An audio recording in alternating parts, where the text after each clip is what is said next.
Mental health. We all got it. We all think about it. Why do we think about it? Because that's what mental health is. It's just constantly thinking. It's just constantly worrying. It's just constantly wondering everything that's going on in the world all the time in nanoseconds. And we get even more frustrated when we realize we can't keep up with it. Is it an illness? Is it pharmaceuticals? Is it culture? Is it society? Is it celebrities? What is it? What is mental health?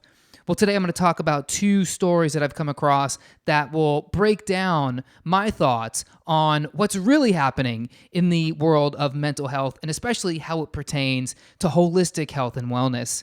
Hi, I'm Erik Levi, the holistic a-hole, the mommy blogger with balls, the inconvenient truth of health. And you, my friend, you dear a-hole, are listening to the Holistic A-Hole podcast. If it's your first time here at the Holistic A-Hole podcast, do yourself a hot favor, hit the subscribe button right there on your phone because I promise you, you want this fire on your, phone or PC or whatever you're listening to this on every time it gets released, at least once a week. And if you haven't done so, make sure you head on over to iTunes or Apple Podcasts, leave a 5-star review because I love you so much for doing that. And this podcast needs to explode.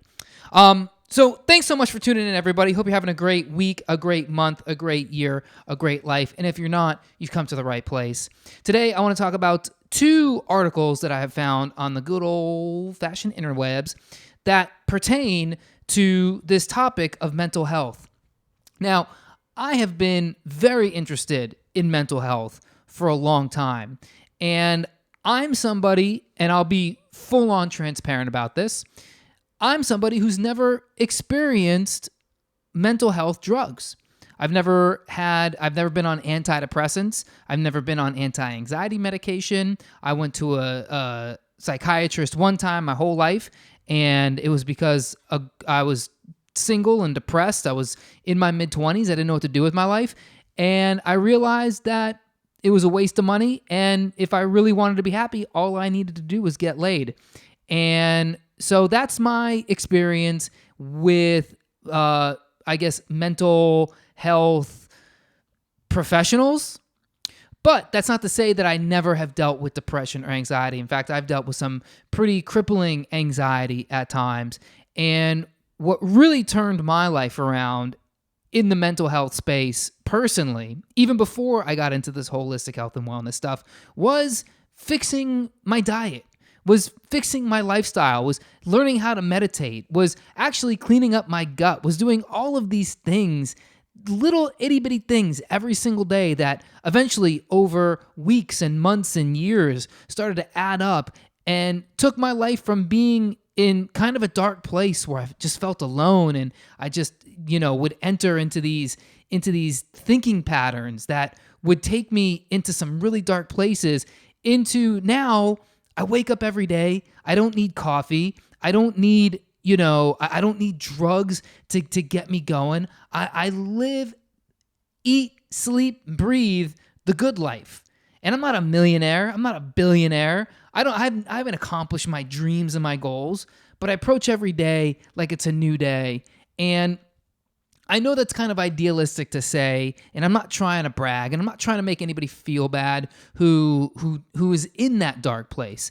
But my point is that when it comes to mental health, there really are ways out of it. And so I want to jump into these two articles I found online because they really highlight some things that I personally believe in when it comes to the connection between mental health and lifestyle.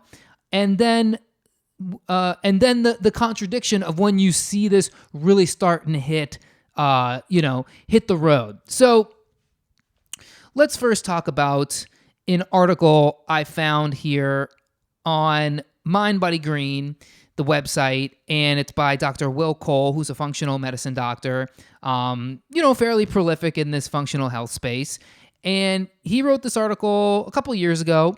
It's titled 15 Unexpected Things That Are Majorly Triggering Your Anxiety. So anxiety is a very interesting mental pathology because it's one of those things that we haven't really, as a culture, come to grips with yet.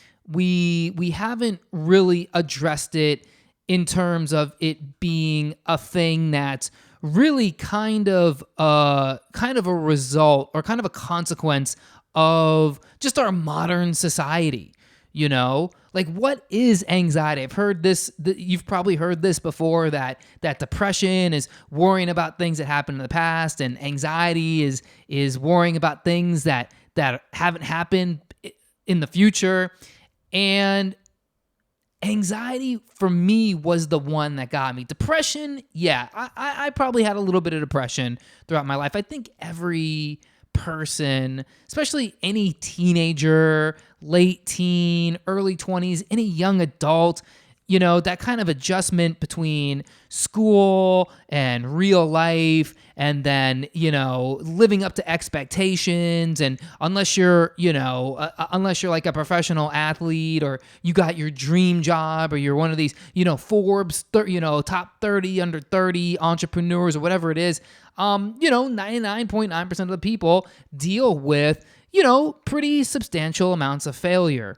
And sometimes, or a lot of times, this failure can be crippling for people. And you live in this world of thinking you're a failure. You live in this world of regret. And then you also live in this world of worrying about not living up to your own expectations, or not doing enough to get to the place you want to be. So you overwork, you over-caffeinate, you spend so much time not living in the moment, just stressing, worrying, feeling bad about yourself. And anxiety specifically, it is one of those thought patterns that just is like, it's a spiral. It's a spiral of just constant worry, constant fear, constant worry, constant fear. It's crippling. You're worried about things that haven't happened yet. You're worried about people who, you barely know. You're worried about things so far outside your control. Have we always been like this? I have no idea. So Will Cole goes through a number of different things that he believes are things that are triggering anxiety in people.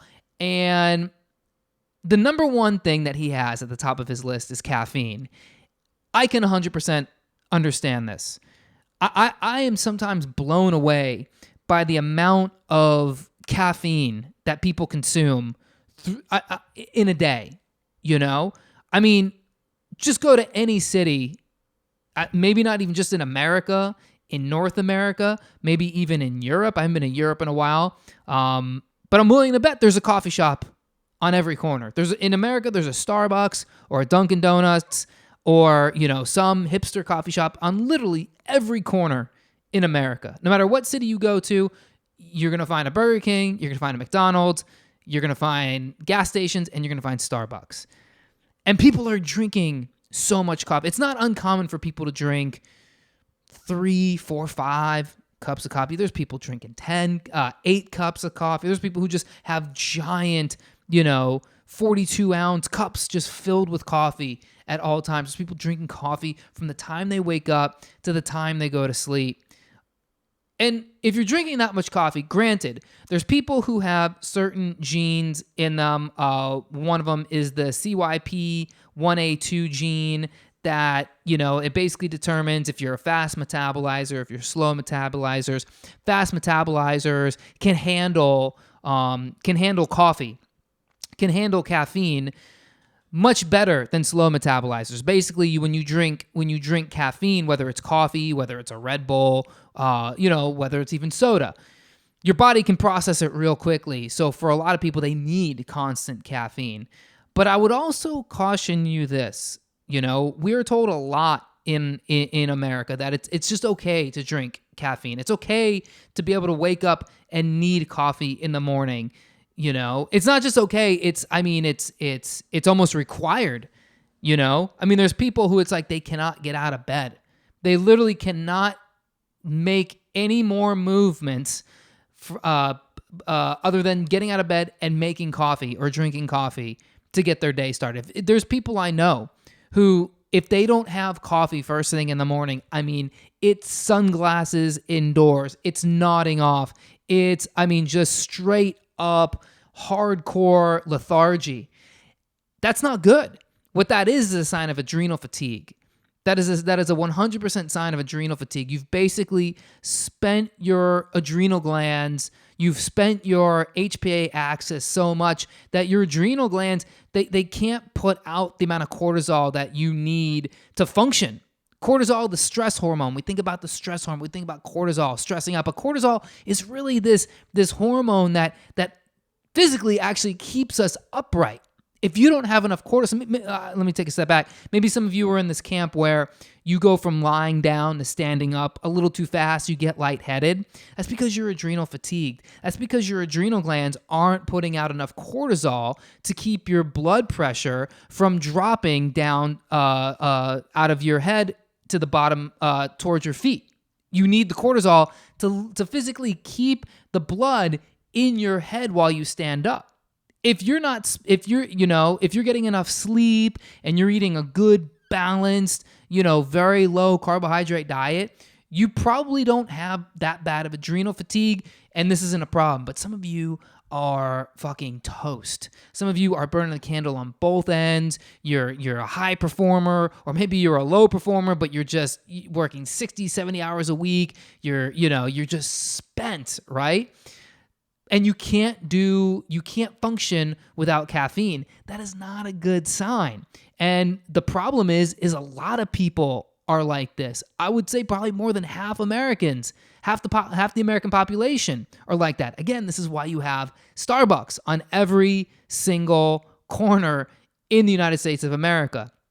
And what's the consequence of all this caffeine? Well, you have this negative feedback loop that happens with cortisol and adrenal, these stress hormones, where basically a lack of stress hormone triggers more stress hormone. If you have enough stress hormone, then you're not going to need more stress hormone. If you stress hormone cortisol works along your blood sugar pathway. The whole point of cortisol is to keep sugar in your blood, to keep glucose in your blood. This is an evolution system. This is an evolutionary system we developed, millions of years ago when we were running from lions. You know that analogy? The cortisol pumps because you're running from a lion.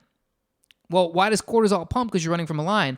Cortisol pumps because you're running from a lion, because the body, the hypothalamus, knows that in the bloodstream, you need glucose to go to your cells, to go to your muscles, to provide energy so you can run from the lion. So it tells the pituitary gland to get the adrenal glands to put out cortisol, so the cortisol can go start gluconeogenesis to make cortisol, or to make blood sugar from the stored glycogen in your muscles, in your liver, and so you have energy. But today, we're not running from lions. We're running from our Facebook. We're running from our Twitter. We're running from job interviews. We're running from relationship problems. We're running from technology. We're running from all these different things that are just constantly stressing us. And so because we overwork that system, now people need caffeine. And so what they're doing is they're dumping more caffeine, and you're artificially getting these jolts of adrenaline, basically, from the adrenal glands, the other stress hormone next to cortisol. And so what this does is the adrenaline goes into your brain. It binds to these NDMA receptors, these AMPA receptors. You start getting some glutamate excitotoxicity. Your brain starts going haywire, right? And you're going to get anxiety. The other one he put in his top 3 is sugar. And so I've been thinking a lot about this, and I've got some projects coming out that actually pertain to this very specific thing right here. But it's the sugar activation of stress hormones, like I just said, right? I literally just said this. The whole point of cortisol and of stress hormones are to make sugar, glucose, available in your blood.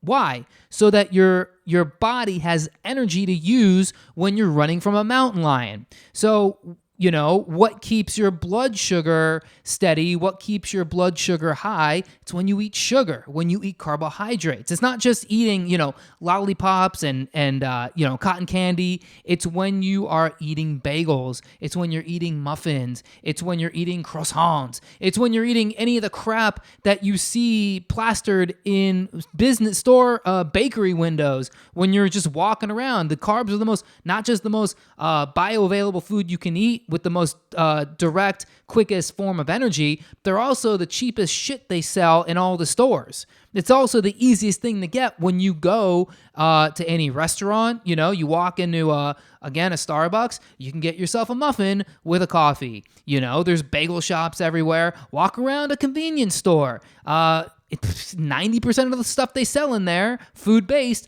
are carbohydrates. This is what people are consuming in absolute insane amounts of quantities. So again, the whole point of stress hormones is pertaining to blood glucose. And what is the number one thing then that's going to trigger stress hormones? More glucose, more sugar. It's pretty amazing when you start to really think about it. You start triggering more stress hormones go in your brain, they start creating anxiety.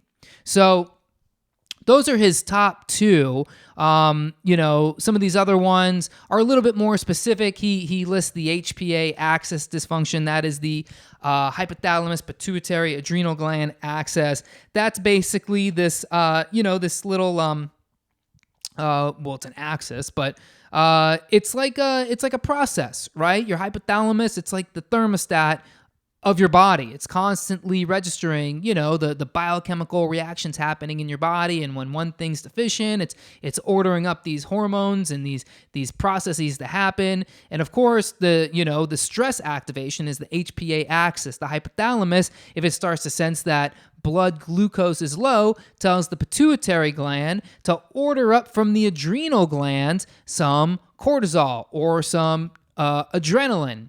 And sometimes it doesn't take caffeine or sugar to fire that thing up. Sometimes people just have dysfunctional HPA systems. A lot of times that's from overusing that system. Well, Erik, how do you overuse the HPA axis system? Caffeine and sugar. Those are really the two biggest ways to do that.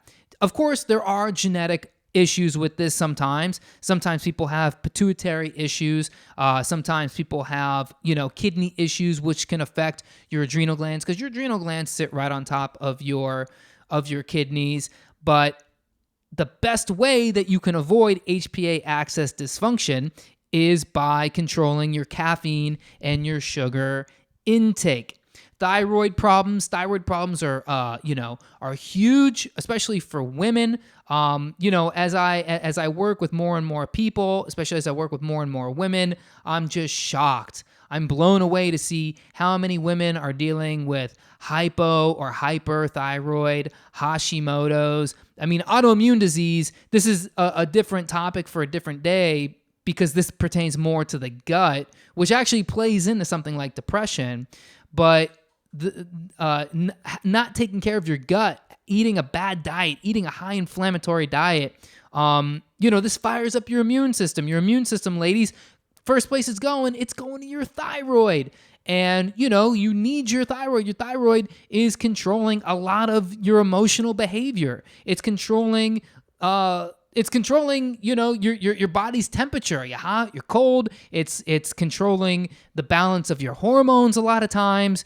So if your thyroid's not working right, of course you're going to feel anxious. Of course you're just going to feel like, that anxious feeling of like, I'm not doing enough. Am I doing enough? Am I busy? Am I not busy? Am I going crazy? What's going on? I can't stop thinking about a thing. It's just a nonstop circular mind, mind wormhole of just worrying about stuff that hasn't happened, worrying about people, worrying about things that haven't happened, right? Again, it's a physiological thing. Now you got alcohol. Alcohol is an interesting one. Man, it's pretty crazy to me, living in a time when it's such a struggle. It's such a struggle to get something like marijuana legalized in the United States. It's been illegal. People have gone to jail. People's lives have been ruined over and over and over again from something like marijuana. But alcohol is even more guilty of damaging lives. I mean, forget about, we don't have to mention, violence pertaining to alcohol, drunk driving pertaining to alcohol, just general bad decisions made because of alcohol. But then the damage it does to your body also is a problem because, again, alcohol breaks down into sugar in your body and it delivers a pretty potent punch, into glucose in your body, more than even sugar itself, right? And then you're talking about things like ethanol or formaldehyde and these different other chemicals that come along with alcohol. Was it not formaldehyde? Why did I say formaldehyde? Not formaldehyde. I'm thinking. Oh, it'll hit me here in a few minutes. Inflammation, food sensitivities, Lyme disease, methylation. Now, here's a big one. This is a big one because methylation. Half of you just tuned out. You're like, I have no idea what the hell are you talking about? Methylation is basically it's a cellular process. It's a process at the DNA level that keeps your that keeps your DNA expressing genes in a certain way. Now, again, if you have a high inflammatory diet, there's a good chance you're not methylating. There's a good chance you're deficient in the nutrients you need to methylate correctly. Again, shorthand methylation means, are your cells working correctly? Is your DNA expressing the genes that you want it to express? Remember, all of us have cancer living in our bodies. All of us have genes that promote real bad traits in our body. And we also have genes that express real favorable traits in our body. Methylation is kind of like the composer that makes the right stuff work or the wrong stuff work. And if you're not getting the nutrients you need, especially if you have something like the MTHFR gene, you have a polymorphism in the MTHFR gene, and you can run this through 23andMe, you can run this through a number of different readers. But if you have that MTHFR gene, you need things like methylfolate, you need vitamin B12, you need choline, you need, what's the other one? Betaine, right? You need these nutrients because that's essentially what fires up methylation. And if you're not methylating, well, then you're going to deal with anxiety. So I would highly recommend checking out this article. It's interesting. It's a listicle, right? I'm not going to sit here and put, I'm not going to sit here and say like, hey, this list is the holy grail of how to figure out how to keep yourself from having anxiety. But, I do think a number of the things that he puts on here are interesting. And it's amazing to me because I am a holistic health professional and I live, breathe, eat, and sleep holistic health. I believe it's going to save the world. It's going to save the American economy if we can get pharmaceuticals out of the way and get people embracing this idea. The problem is the pharmaceuticals are so big. And the second somebody realizes they have anxiety, it's almost like people think they have anxiety. They go to their doctor and they tell their doctor they're dealing with anxiety. And in a way, they want the doctor to prescribe the medication. They want they want the magic pill. And the fact is when we talk about what I just talked about, which is the things that trigger anxiety, all you have to do is just change those habits in your life. And I'm not going to say that anxiety is going to go away. I'm not going to say that, after years of living a good, clean, nutritious lifestyle that I don't deal with anxiety. You better believe I still have anxiety. How can you not?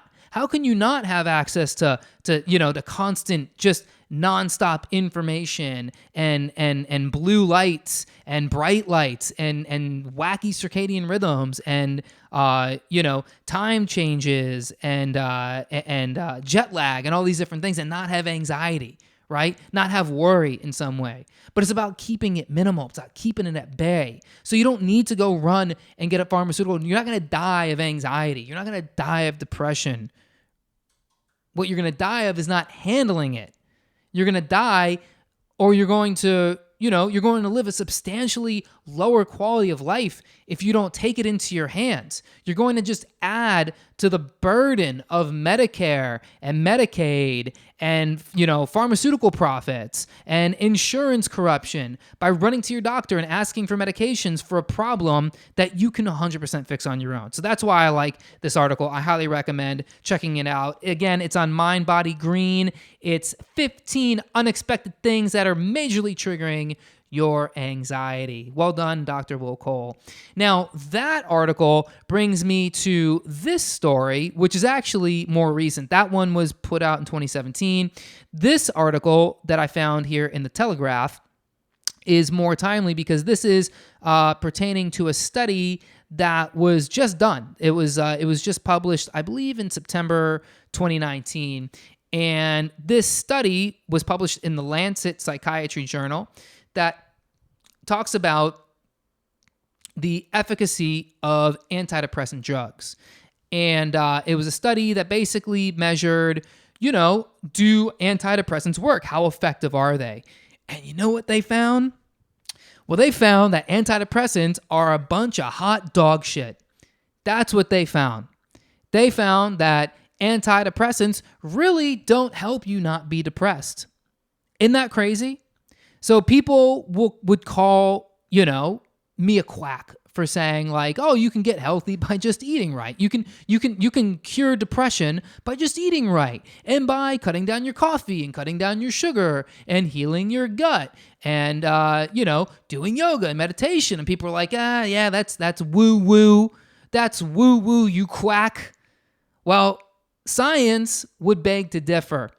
What this study did was it studied about how many people were studied in this? 654 people aged between 18 to 74 who were given either an antidepressant for 12 weeks or a placebo, which is, that's a pretty good sample. 654 people, young, old, for 12 weeks you're on an antidepressant. So in 12 weeks, when I work with somebody, I usually say, give the program 3 months. That's the thing about holistic health. You need time. It's not, the thing about drugs is you should feel the effect from the drug right away. That's what pharmaceuticals are. They're chemicals that go in your body, and depending what the chemical is, it's going to cause an immediate chemical reaction that you're going to feel on the surface.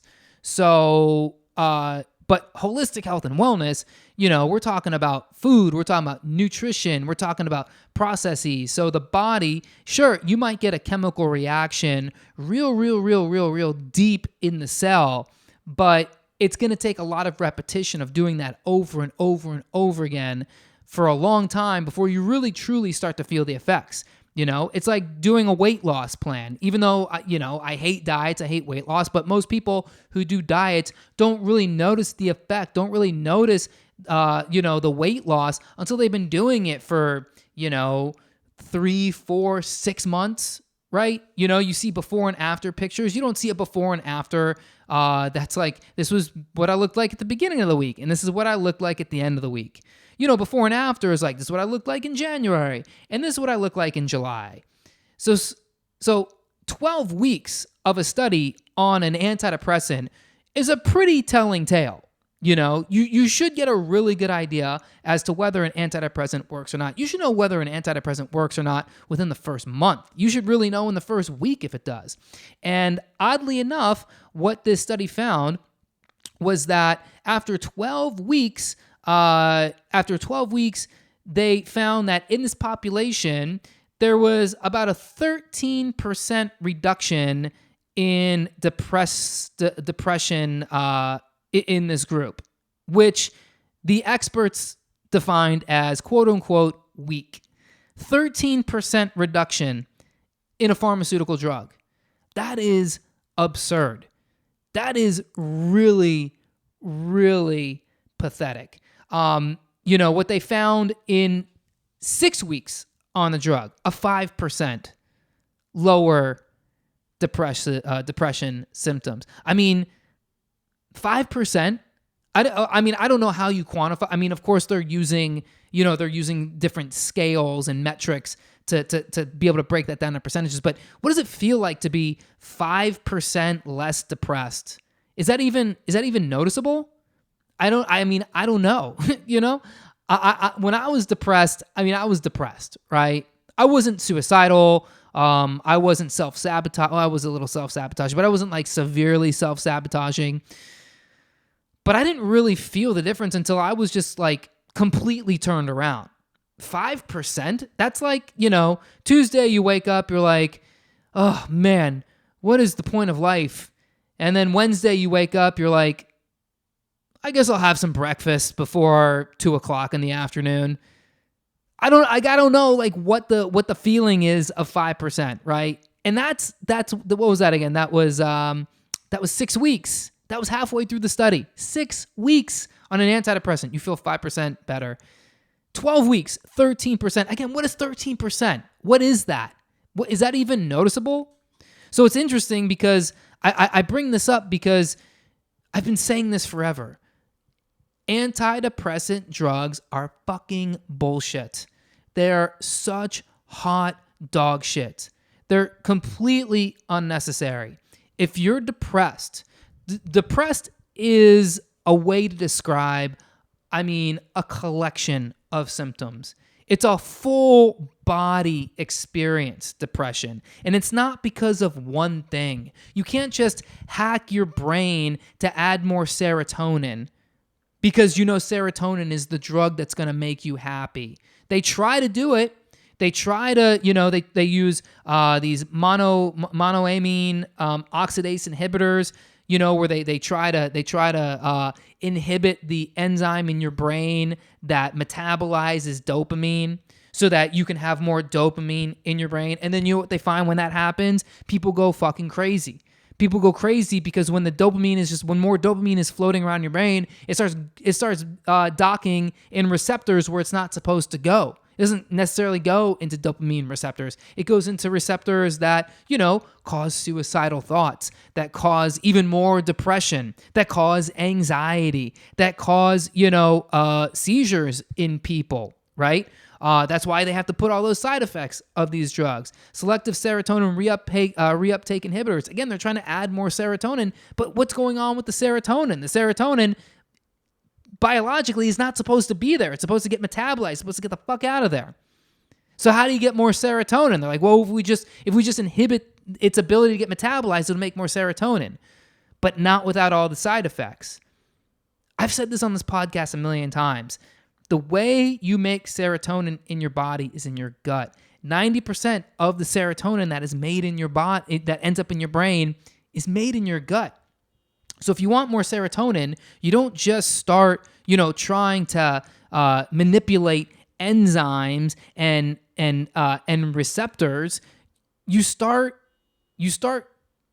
embracing a full body, full mind approach into holistic health and wellness. You start figuring out, okay, if I'm not happy, what is going on in my life? What is my diet? What are the chemicals I'm putting in my body every day? Yeah, I would 100%, sign off on specific supplements, right? 5-HTP doesn't work for everybody, but maybe it'll work for you. Something like tryptophan, things like these are different amino acids. There's people who believe in the power of something like St. John's wort.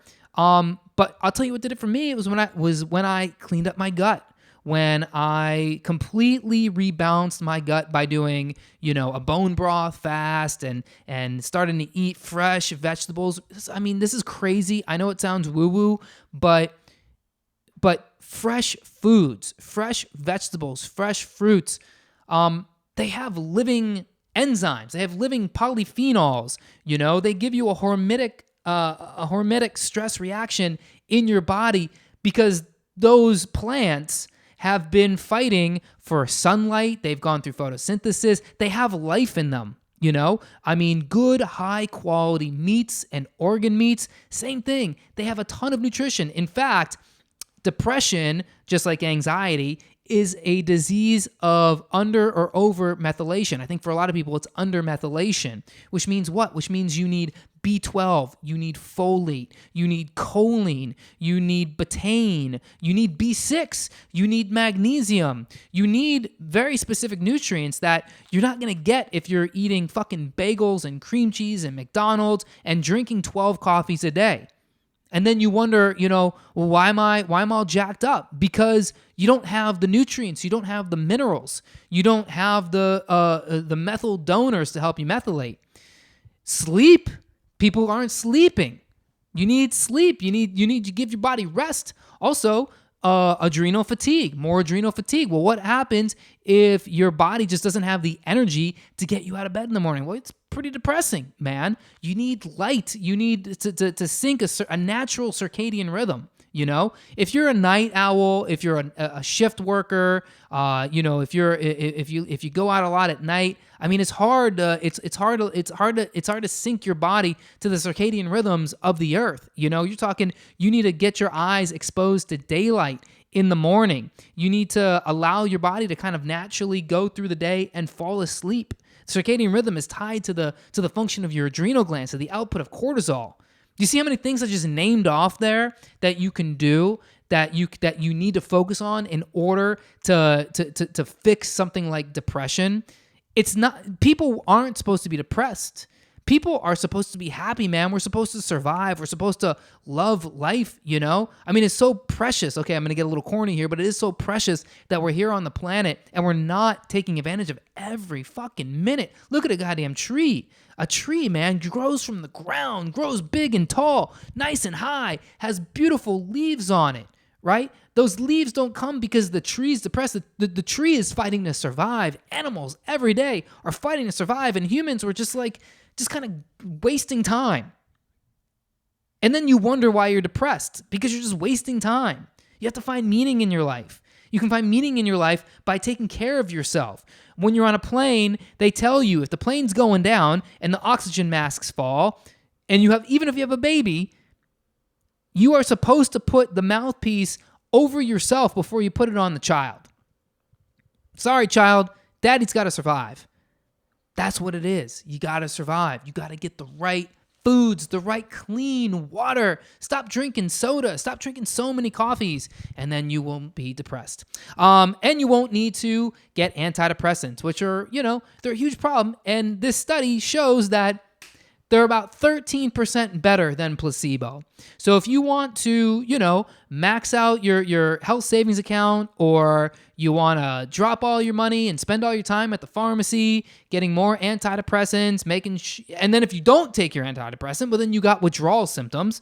And again, only 13% better. Who even knows what that feels like? I don't think you can feel 13% better and, wake up and jump out of bed and the world is your oyster. 13% better is like, oh man, I guess I'll make sure I eat breakfast before 1 o'clock today. It ain't shit. Drugs ain't shit. Live your life, baby. Be like the mighty tree. Thanks so much for listening, everybody. Hope you enjoyed this podcast. I really appreciate your support. If you like the episode, if you like the podcast, please remember to subscribe. Go find me, the Holistic A-Hole, on Twitter, Facebook, Instagram, all at Holistic A-Hole. Share this with your friends. Share the podcast on social media. I think that's it. Oh, go leave a nice review on iTunes and Apple Podcasts. Got some really awesome stuff coming out here in the very near future. Very excited to make a few announcements. And keep your ears posted, your eyes posted. Oh, find me on YouTube, Holistic A-Hole. It's a little crazy, but I hope you guys enjoyed the ride. Thanks so much for listening. I'll catch you on the next one. Peace.